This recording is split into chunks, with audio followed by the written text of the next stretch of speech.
In a matter of months, voters will cast their ballots to decide who will be the final two candidates running to become the next governor of California.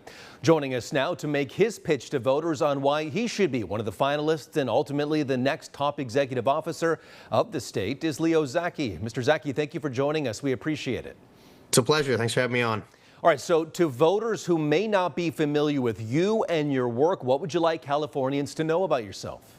Well, if you've heard of Zacky Farms, that's me. I was the vice president of the company, and I was also a board member for the California Poultry Federation for a decade. So we were headquartered there in Fresno, and we were the largest privately owned employer in the state of California, largest organic turkey producer in the nation, but we got ran out of business due to the poor policies here in California.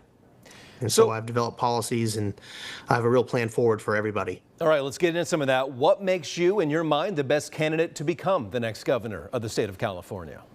Well, I've got solutions and not stories, real common sense, simple solutions to the key foundational issues that impact all of us in California, whether it's drought or homelessness, crime, corruption, education. We have been impacted by fires and all the devastation here in California. So I'd like to be able to implement those, and I can go into elaborate detail on any one of those subjects.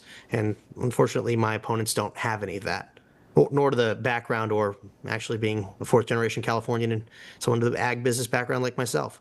All right, so let's get into that part. You just mentioned family ties to agriculture in the Central Valley. How would you be a voice for Valley farmers if elected? Well, when you drive up the 99, there's one sign you see replete on that drive, and that's dams, not trains. We have this perpetual state of artificial drought, in my opinion, here in California because we dump our water to the sea. We don't collect it. We haven't built any significant water infrastructure here in 50 years, but the population's nearly doubled. So the solutions I have in place will allow us to have a water abundance where we can then turn that into a net positive revenue generator by auctioning off portions of our lion's share of the Colorado River shed.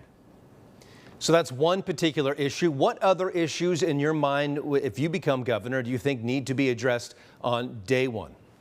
Sure. I mean, utilities are out of control. The regulations are far too stringent, and it inhibits people from being able to grow their businesses here in California. I mean, the permitting process, too, is also a nightmare. And, you know, when it came to trying to expand our operations, you know, dealing with CEQA was a nightmare.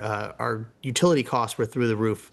And all these things, you know, impact us because we're playing on a global stage here in California, and if we're going to be competitive, we have to have that competitive price point. And with all these artificially inflated prices due to specific California regulations, that really doesn't allow us to be competitive, not just in a national market, but like I said, a global market.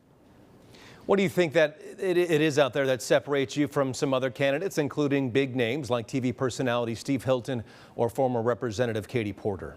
Well, I mean, look, I'm a real Californian. I've been in agriculture. They can't speak to that. I've been in businesses big and small, so I understand the difficulties that Californians face in all aspects when it comes to business. And I'm a prime example of what happens with the poor policy here. And as I mentioned, I have real solutions that can turn this state into a revenue generator, and using our resources like oil and timber and obviously creating the water abundance there. But we also have to lower the regulations and improve our education so we can bring businesses back to California and also give those businesses a talent pool to draw on employment from. One of the big issues over the last couple of months across the nation, starting, I guess you could say, in Texas and then moving on to California, is the congressional redistricting. Prop 50 is now what's going to be on the ballot for voters to take a look at in the upcoming election over temporary congressional maps. What are your thoughts on that? I mean, this is a giant waste of money. And look, it started with Democrats saying that those districts in Texas were racist. And the Republicans looked at it and said, you know what? You're right. We should redraw these. And the redrawing on there would have unfortunately not been favorable to Democrats, but it's still being fair in representation. And so this war that we have with the federal government, where we're spending $250 million on this, violating our constitution, our state constitution, that is, where the citizens are supposed to have a say in this. I think this is a giant waste, and it's going to only marginalize more people in the state and industries. I'm all for redistricting, but we should do it in a fair and balanced manner where we have our actual communities and industries in those congressional districts properly represented by accurately drawn maps that we can then allow and have federal money come in and then help promote them. For the Republican candidates for governor, one of the key things is going to be reaching out to Democrats and try to get them to vote for you. What is the plan there all across the Golden State to get Democrats to vote for you when it comes to becoming the next governor of California? Well, look, Californians all know what the problems are. I mean, there are so many of them: the wasteful spending, the lack of preparation. I mean, we're a very reactionary government. We don't take proactive measures to actually plan for the future. And I have those future plans.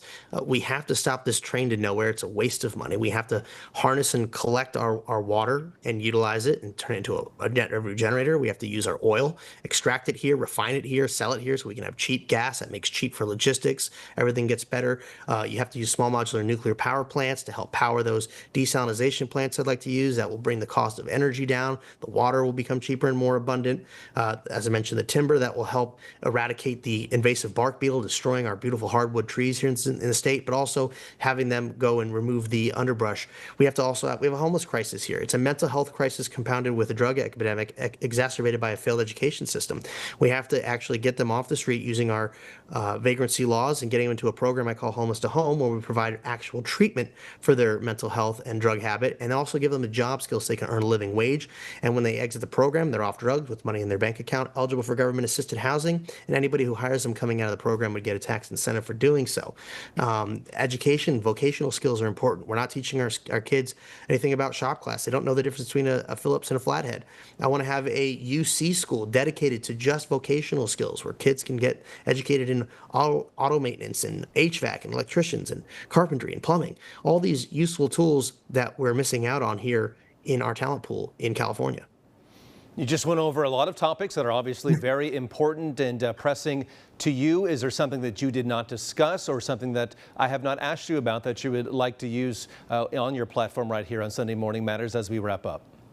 Well, it's about coming together. Look, the decisions that are made in Sacramento impact all of us, and it's no longer about left or right, Republican or Democrat. It's about right versus wrong, and things that clearly aren't working and are failing and hemorrhaging cash out of the state. It's our tax dollars, and we need to be smarter with them and have additional revenue streams. Anything in business that's, anybody wants to do something in business, it has to have a means to pay for itself, and those are all built in to my solutions.